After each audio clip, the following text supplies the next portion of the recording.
जी जनाब, welcome to another episode of in swing with Aamir, with me Taimur Abbas. आज दोबारा एक बहुत बड़ी खबर आई है। क्या बंदा पूछे पीसीबी को बोलो जरा तहम्मुल करें, अभी 24 घंटे पहले तो उन्होंने इतनी ज्यादा खबरें दी हैं, कई लोगों को हार्ट अटैक ना आ जाए। बैक टू बैक हो रहा है। लेकिन यह है कि जैसे हम सब जानते हैं कि अब गैरी भाई भी नीवी नीवी होके निकल गए हैं। और जिसरा कहते हैं लो आया जे गोरी लो गया जे गैरी लो गया जे गैरी। अभी तो आए थे और अभी चले भी गए। What do you make of it? Honestly Taimur, क्योंकि मैं हर जगह खेलता हूँ ऑल ओवर द वर्ल्ड, तो जो प्लेयर होते हैं ना, टीममेट्स वगैरह होते हैं, ओवरसीज आते हैं, क्योंकि लीग्स में डिफरेंट डिफरेंट प्लेयर्स आते हैं, वो हंसते हैं कि ये क्या हो रहा है, मतलब ये कैसे हुआ, ये क्यों हो गया। अब जवाब कोई नहीं होता हमारे पास, हम भी आगे से हंस के ही टाल देते हैं कि बस जो होना है वो होना है। लेकिन I think I don't know, मुझे लगता है कि पाकिस्तान क्रिकेट के साथ ये अच्छा नहीं हो रहा। वो पता है क्यों? एक आपका वर्ल्ड वाइड आपका इमेज सही नहीं जाता, ठीक, फिर आपको लोग पता है क्या करते हैं, सीरियस नहीं लेते यार। ना आपके प्लेयर्स को सीरियस लेते हैं। जब आप फिर इधर उधर आईसीसी की मीटिंग्स में जाके बैठते हो तो वो शायद पीछे से मजाक ही बनाते हो। तो मुझे लगता है कि ये चीजें नहीं होनी चाहिए, क्योंकि इससे नुकसान एंड ऑफ द डे एक पर्सन को नहीं है, पूरी पाकिस्तान की क्रिकेट की नेशन को और पाकिस्तान के क्रिकेट सिस्टम को है, जो नहीं होना चाहिए। एज अ प्लेयर मैं भी नहीं चाहूंगा, as a Pakistani, as a cricket fan तुम भी नहीं चाहोगे कि ऐसा हो कि पाकिस्तान क्रिकेट का मजाक बने। मैंने आपको कल भी कहा था कि पाकिस्तान क्रिकेट का जितना मजाक ये बनना ये था, जब एक आप रिफॉर्म अब एक स्टाइल में लग पड़े हैं ना, तो उसको बड़े फिर तरीके से हमें करना पड़ेगा। अब ये नहीं कि क्रिकेट का मजाक बने यार, नहीं हो सकता, क्योंकि मैं जरा बात है एजेंट भी हूँ, मैं मुख्तलिफ लीग फ्रेंचाइजी से बात करता हूँ, ओनर से, एंड जब पीसीबी की बात आती है इट्स वेरी चैलेंजिंग। मैं साफ कह सकता हूँ कि जब मैं पाकिस्तानी प्लेयर्स डिस्कस करता हूँ, वो रिएक्शन ही डिफरेंट मिलता है in comparison to anything else. लेकिन यार अब ये सर्कस तो चल रहा है। या अब इमेजिन करो कि 9 महीने हुए हैं चेयरमैन साहब को आए हुए, और 9 महीने में ये 18वीं चेंज है। So basically there's 2 changes every month. अब उसमें अगर डायरेक्टर ऑफ क्रिकेट चेंज हो रहा है, कैप्टन चेंज हो रहा है, सिलेक्शन कमेटी चेंज हो रही है। अब 9 महीने में 18 चेंजेस आई हैं। How do you expect that organization to work? और उसमें भी प्लेयर्स पे क्या असर पड़ता है?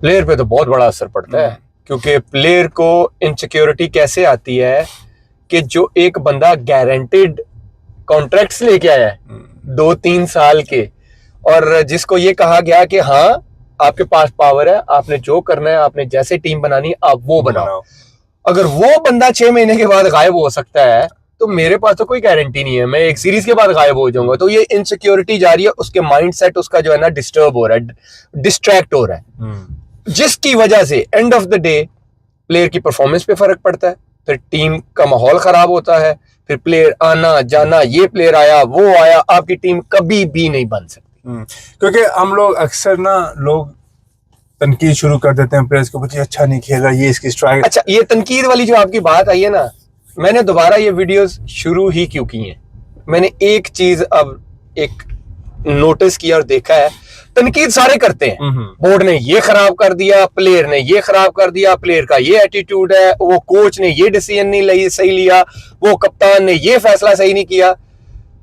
बातें तो सारे करते, जब बात करते हैं ना साथ सोल्यूशन के साथ करें कि सोल्यूशन क्या है। तो जैसे हम कह रहे हैं ना कि इन चीजों से ये चीजें ऐसे खराब होगी, जैसे मैंने कल कहा था कि इस चीज का जो फखर का केस हुआ था, इसका बेहतरीन इलाज ये है कि आप बैठे, प्लेयर बोर्ड के साथ बात करे, बोर्ड प्लेयर के साथ बात करे, कि तीसरा बंदा इन्वॉल्व ही ना हो, लाइक मीडिया तीसरा बंदा। तो सोल्यूशन साथ देना है, तनकीद सारे कर सकते हैं, आके सोशल मीडिया पे बोल सकते हैं। वो मैं ये कह रहा था कि हम लोग कहने को तो बड़े तेज है कहने के लिए कि ठीक है ये मत करो, फलां प्लेयर ये कर रहा है वो, पर अगर आप उनको वो एनवायरनमेंट ही फराहम नहीं कर सकते, जिसमें इंसान प्लेयर एक नर्चर कर फैसिलिटेट नहीं कर सकते। अब एक कोच आया 6 महीने बाद चला गया, अब आई थिंक हमारे 3 सालों में ये चौथा हेड कोच है। और सबसे पहले तो ये कैसे इसमें सेटल हो, यही मैं कहने लगा था ना कि end of the day loss जो है वो प्लेयर का है। क्यों? गैरी के प्लान्स में कुछ और प्लेयर होंगे, बिल्कुल, कि यार ये मेरा ऑस्ट्रेलिया टूर पे होगा, साउथ अफ्रीका टूर पे होगा। अब जेसन के माइंड में पता नहीं क्या, क्योंकि वो तो टेस्ट टीम को देख रहा था, अब उसके माइंड में कौन से प्लेयर्स होंगे ऑन सीरीज जो है, वो प्लेयर पहुंच गए हैं ऑस्ट्रेलिया आज, बिल्कुल, और कोच नहीं है। तो अब जेसन जाए अचानक, नुकसान तो फिर क्रिकेट का हो रहा है ना, प्लेयर्स का भी हो रहा है, क्रिकेट का भी हो रहा है, तो ये अच्छी चीज नहीं है, सैड है। अब आई गेस इसमें यार एक सवाल तो ये भी बनता है ना कि देखो, स्प्लिट कोचिंग मॉडल तो हमने देखा है कि वर्क किया है, हमने देखा है इंग्लैंड ने लिया था, वेस्ट इंडीज ने लिया था, एंड इट वर्क्स, क्योंकि इतना क्रिकेट हो रहा होता है, कभी कोई सीरीज ओवरलैप हो जाती है, तो split cricket I understand why they have a red ball coach and a white ball coach. ठीक है, क्या पाकिस्तान के लिए ये मॉडल सही है? नहीं, क्यों? बिल्कुल भी नहीं है, मैं तो इस हक में ही नहीं था।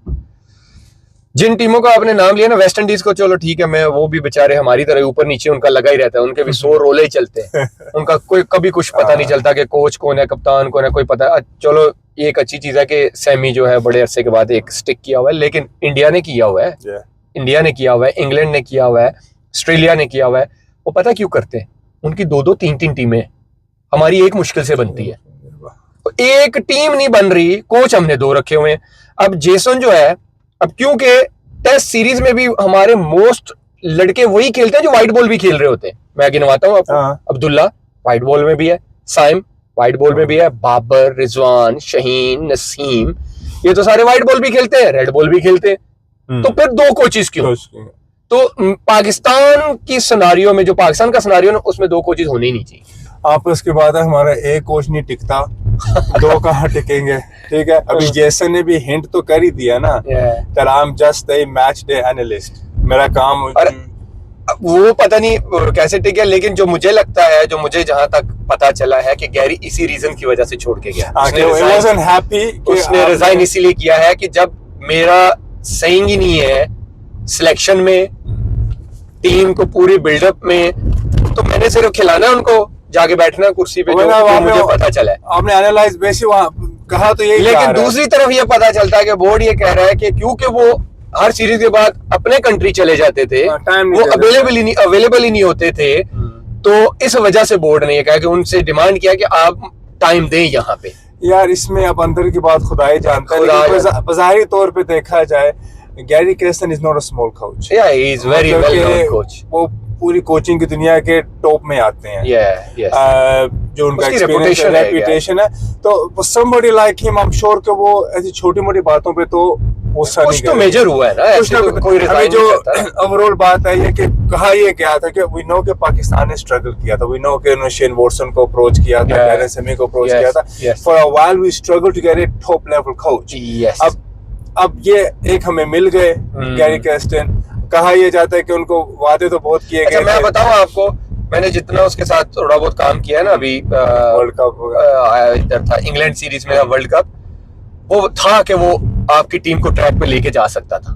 वो एक बंदा था जो उसका, मैंने वर्क एथिक्स देखे थे ना, जो काम करने का स्टाइल था, मुझे लगता है कि वो आपकी टीम को राइट ट्रैक पे लेके जा सकता था, क्योंकि उसके थॉट, उसका जो प्रोसेस था ना, इन फ्यूचर के मैंने टीम ऐसे बिल्ड करनी है, वो एज अ क्रिकेटर भी आप बैठ के उससे बात करोगे ना, आपको समझ आता है। और अब पता नहीं क्या होगा, आई डोंट नो। नहीं, अगर आप उनसे फिर वो इख्तियार ही ले लोगे कि ठीक है भाई आप, तो फिर वो फिर कोई भी जो बड़ा कोच होगा वो गैरी ने दुनिया में हर जगह कोचिंग है, वो 15-20 हजार डॉलर के लिए डमी तो नहीं बनेगा। नहीं, वो नहीं बनेगा, ऐसे तो नहीं बनेगा। उसकी एक कहते हैं ना रेपो बनी हुई है, तो वो कभी भी अपनी रेपो पे क्वेश्चन नहीं आने देगा। बिल्कुल, I think something must have happened. लेकिन ये है कि ओवरऑल भी बात देखी जाए, आप कैप्टन और कोच अगर वो राइट ले लोगे ना, ये तो मेक सेंस ही नहीं करती ना। सिलेक्शन नहीं कर सकते, प्लेइंग 11 नहीं कर सकते, how do you expect them to be motivated? Make sense ही नहीं करती, मेक सेंस ही नहीं करती। अच्छा, फॉर एग्जांपल, मेरा रोल है या मेरी स्ट्रेंथ,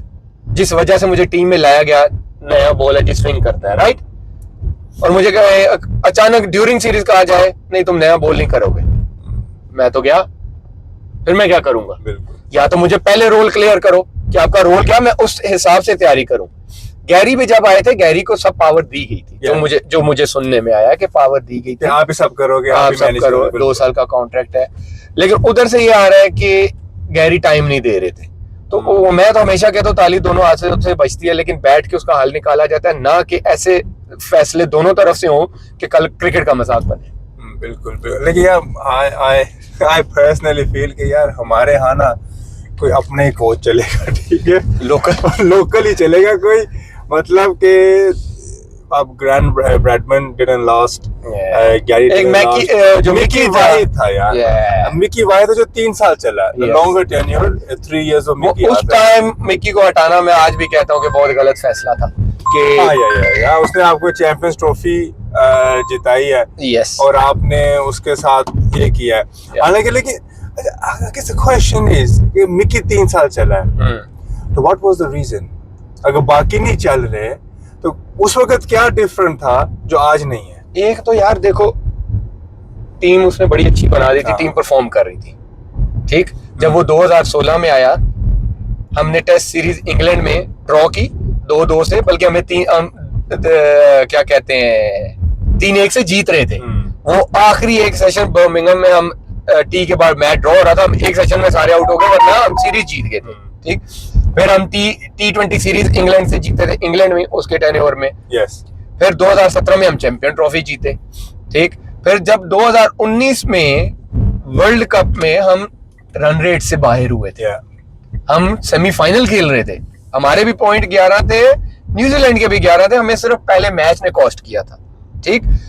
तो उसके बाद उसको फौरन हटा दिया गया था। मैंने तब भी कहा था कि ये बहुत गलत फैसला है। अभी तो उसने टीम आपकी सारी बिल्ट करके एक सेट, क्योंकि एक साल बाद कोविड तो आया नहीं था, वर्ल्ड कप था वो, उसके बाद वो मिसबा भाई और ये वो सारे कमेटी में थे, खारों ने फैसला करके तो मिकी को हटा दिया। और आप देखो उसके बाद 2-3 साल टीम ने स्ट्रगल ही किया। तो फिर जब ऐसे फैसले होते हैं ना, तो फिर टीम स्ट्रगल करती है। अभी भी वही काम शुरू हो गया, और मुझे लगता है ये अच्छा साइन नहीं है, क्योंकि पाकिस्तान आई बिलीव कि एक टाइम था कि हम अब जाना शुरू हो गए थे, और हमारे T20 इंटरनेशनल में हमारी रैंकिंग्स हम 2 साल नंबर 1 रहे हैं सर, एग्जैक्टली। टेस्ट में भी हम ऊपर आए, तो कोई तो था उस वक्त जो एक्चुअली में देखो लीडरशिप की भी क्वालिटी होती, सरफराज ने लीड भी बड़ा अच्छा किया था, और मिकी ने बहुत अच्छा मैनेज भी किया था।